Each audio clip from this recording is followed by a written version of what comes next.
तस्वीर नंबर 1, किसानों के बीच केजरीवाल। हम किसानों की सभी मांगों का समर्थन करते हैं। किसानों का मुद्दा और किसानों का जो संघर्ष है वो बिल्कुल जायज है। तस्वीर नंबर 2, धरने पर बैठे अखिलेश यादव। अगर किसान के पक्ष में कानून नहीं है, किसान ये बात कह रहे हैं, तो सरकार को वो कानून वापस लाने चाहिए। सरकार को पूरे कानून वापस ले लेने चाहिए। तस्वीर नंबर 3, केंद्रीय कानून मंत्री की प्रेस कॉन्फ्रेंस। इसे अगर शुद्ध राजनीतिक स्वार्थ की राजनीति अपना अस्तित्व बचाने के लिए कहा जाए तो कुछ अनुचित होगा क्या? तस्वीर नंबर 4, योगी आदित्यनाथ का विपक्ष पर वार। भोले भाले किसानों के कंधे पर बंदूक रख करके कैसे देश के अंदर ये लोग अराजकता का माहौल पैदा करने का कुत्सित प्रयास कर रहे हैं, इसका एक उदाहरण ये घटना है। ये इनके दोहरे चरित्र को प्रदर्शित करता है। तस्वीर नंबर 5, राहुल गांधी का डायरेक्ट अटैक। किसान दिल्ली बॉर्डर पर डटे हैं। सपोर्ट में एक के बाद एक विपक्षी दल किसानों के साथ सहानुभूति में जुटे हैं।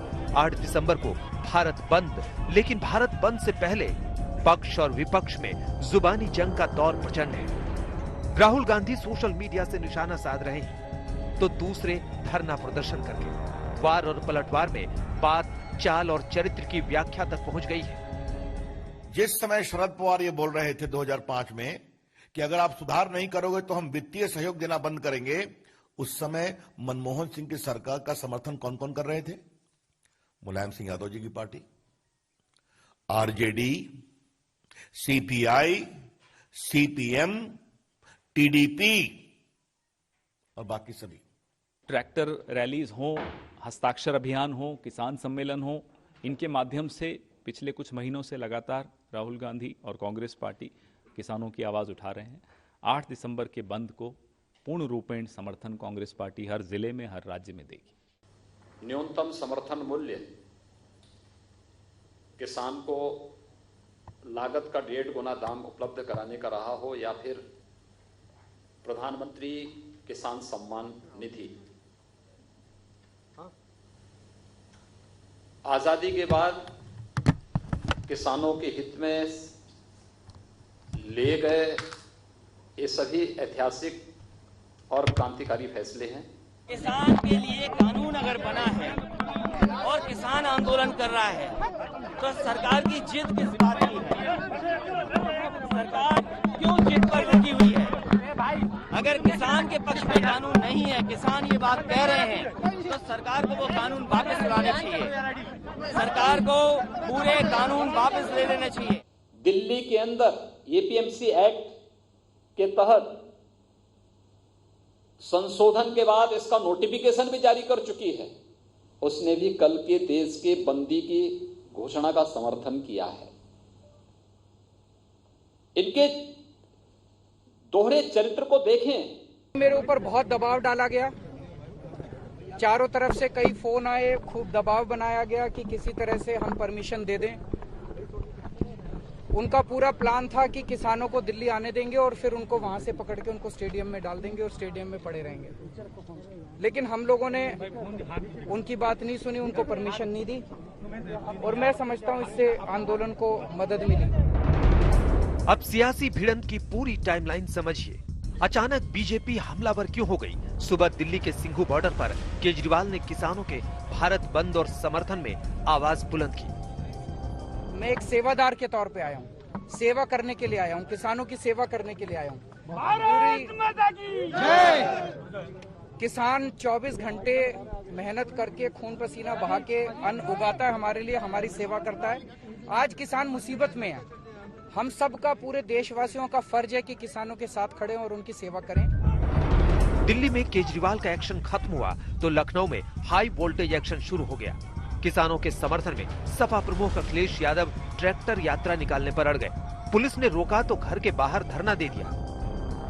भारतीय जनता पार्टी ने वादा किया था कि आय दोगुनी करेंगे, लेकिन आय दोगुनी नहीं की। उनके खिलाफ ऐसा कानून लाए हैं कि उनकी जमीनें छिन जाएंगी। धान की कोई खरीद नहीं हुई, धान की खरीद नहीं हुई, मक्का की खरीद नहीं हुई, अभी भी किसानों का गन्ने का बकाया है। अखिलेश यादव ने गिरफ्तारी तक दी। इसके बाद एक्शन शुरू हुआ बीजेपी के खेमे में। दिल्ली में पहले कानून मंत्री रविशंकर प्रसाद ने मोर्चा संभाला। सुधार की राजनीति बनाम स्वार्थ की राजनीति की परिभाषा समझाई। देखिए, कांग्रेस पार्टी का 2019 के चुनाव का मैनिफेस्टो था। पेज नंबर 17, पॉइंट नंबर 11, क्या कहा? Congress will repeal the agriculture produce market committee act and make trade in agriculture produce, including exports and interstate trade, free from all restriction. Delhi से केंद्रीय कानून मंत्री ने पूरे विपक्ष की सियासत पर प्रहार किया तो दोपहर होते होते मुख्यमंत्री योगी आदित्यनाथ सामने आए। कृषि सुधार कानून को क्रांतिकारी बताया और अखिलेश यादव को मुलायम सिंह यादव का बयान याद दिलाया। मुझे आश्चर्यजनक प्रदेश के अंदर समाजवादी पार्टी के आचरण पर भी होता है। श्री मुलायम सिंह जी ने 2019 में एग्रीकल्चर से संबंधित जो स्टैंडिंग कमेटी थी, उस स्टैंडिंग कमेटी में एपीएमसी एक्ट में संशोधन का समर्थन किया था। बीजेपी कृषि सुधार कानून को क्रांतिकारी बता रही है, लेकिन इसी कानून की व्याख्या राहुल गांधी ने 1 मिनट 54 सेकेंड के वीडियो के जरिए ट्विटर पर की। 8 दिसंबर को किसान क्रांति के समर्थन में शांतिपूर्ण भारत बंद है। हम इसका पूर्ण रूप से समर्थन करेंगे। देश के अन्नदाता से अत्याचार और अन्याय असहनीय है। अदानी अंबानी कृषि कानून वापस लो। भारत बंद पर शक्ति प्रदर्शन कल होना है, लेकिन सियासी अखाड़े में दांवपेच और जोर आजमाइश शो शुरू हो गया है। किसानों के कंधे पर बंदूक रखकर हर कोई निशाना लगा रहा है, मानो किसानों का सबसे बड़ा हिमायती बनने का कंपटीशन चल रहा है। We will fully support the Bharat बंद। भारत बंद संपूर्ण होगा, उसमें सभी का सहयोग होगा, क्योंकि ये किसान आंदोलन नहीं रहा है, जन आंदोलन का रूप इसने ले लिया है। इसीलिए सरकार राजहट छोड़े, राजधर्म निभाए और किसानों की मांगों को मानने का काम करे। कृषि सुधार कानून के खिलाफ आवाज उठा रहे किसानों के आंदोलन से विपक्ष को मौका मिल गया और मौके का फायदा उठाने के लिए सपोर्ट के पीछे सच्ची मंशा गुल है, लेकिन सियासत फुल है। आज तक ब्यूरो।